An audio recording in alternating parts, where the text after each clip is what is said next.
Hey everyone, welcome back to our channel. If you're new here, please subscribe. I'd really love that. If you're returning, how you doing? Remember when you started to feel stir crazy at home back in 2020, especially if your kids were out of school and you were not alone? I can totally relate as someone who has been working from home.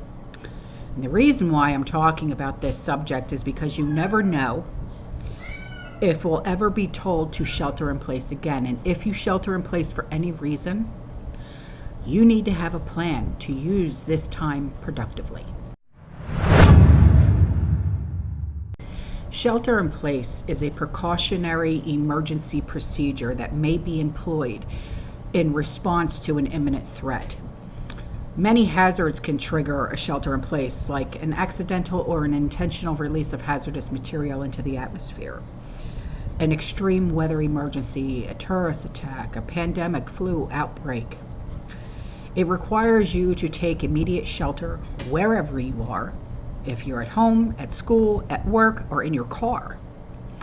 You will want to seal off any openings, like your windows, your doors, to prevent outside contaminants from coming in. It's a temporary measure that has to be used until the threat has passed or an evacuation can take place.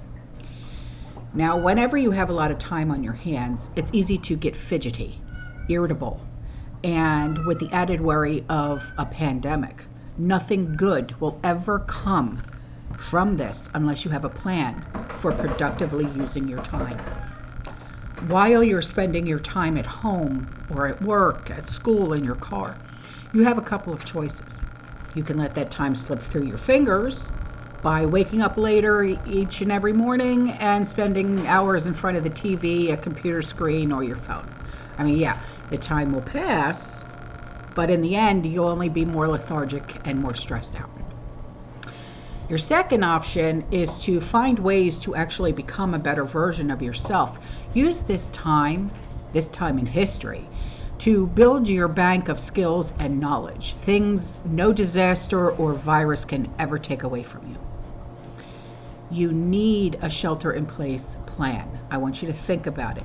You might learn or accomplish by this time this shelter-in-place passes.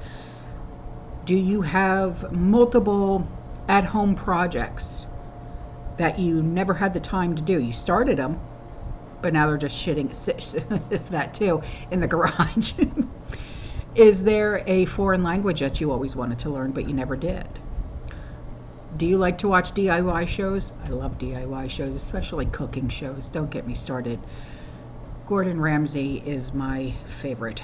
Anyway, but you never have the time to actually try to do these things yourself. Do you have a piece of furniture that you can repaint, or maybe you always wanted to try watercolor painting, but you can never find the time? What homesteading skills could you possibly pick up? Are there any online courses you can take? How about organizing and decluttering your home? Going through old photos and label and dating them as best as you can for the next generation. Get outside and get in your garden. Increase your physical activity by walking or biking or jogging or doing workout videos on YouTube. Sew, knit, crochet, quilt, and also teach those skills to the younger generation. Send handwritten letters to people expressing your gratitude for how they've influenced your life. Learn more about first aid, herbalism, and baking from scratch. To make the shelter in place even better, many of you also have free labor force at home. Your kids. They're probably wondering what to do now anyway because they can't go to school. And you're hoping that this is just a temporary hiatus. We hope.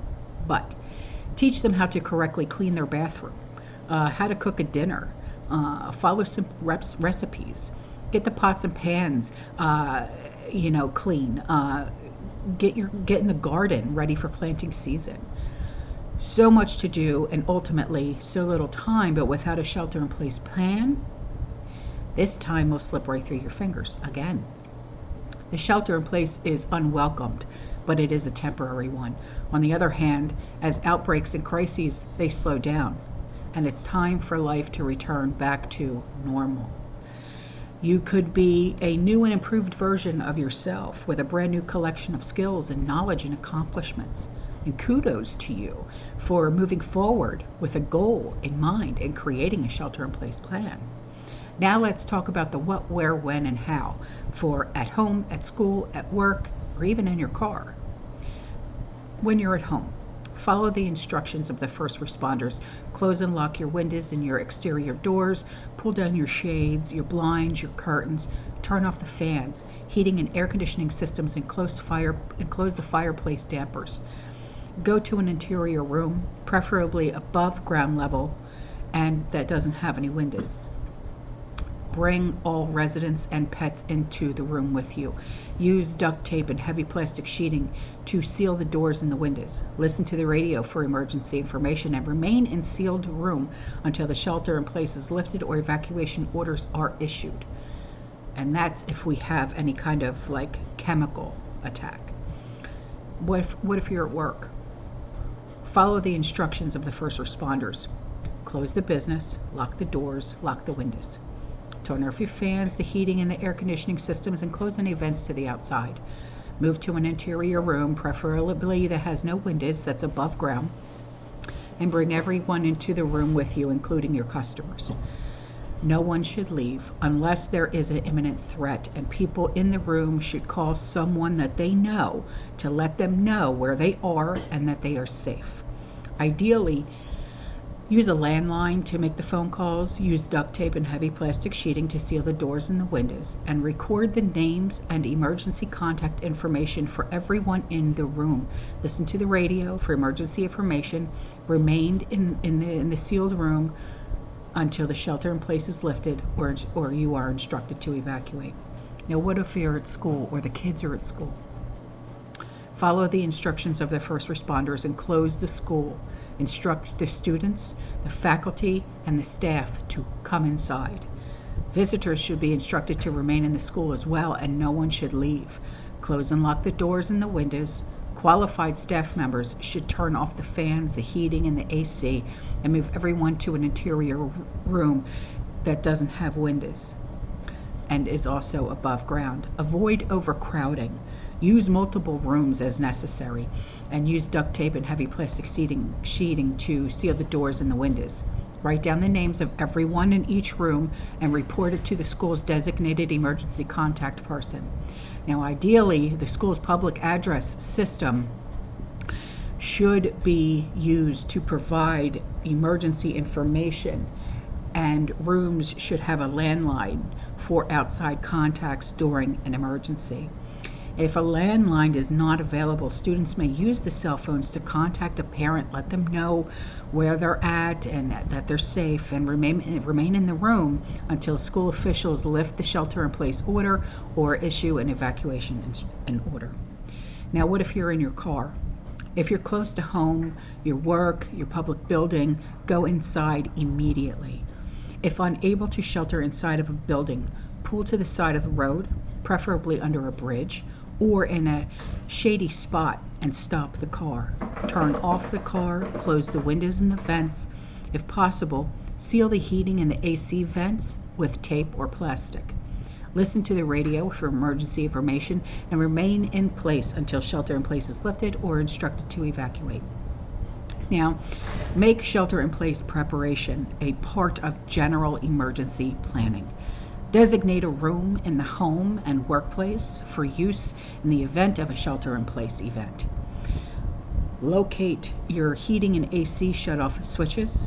Keep well-stocked, up-to-date survival kits in your house, in your business, in your car. Maintain a supply of emergency food and water, as well as duct tape and plastic sheeting for use of sealing up a room. Keep a radio and a flashlight on hand, preferably not battery operated. Okay? All right, guys, I hope this helps because you just never know, especially with everything that's going on. You never know what's going to get sprung on us, okay? All right, guys, I'm out of here. I'll see you in the next one. You stay safe, you stay positive, you keep prepping, and as always, fear less. Ciao.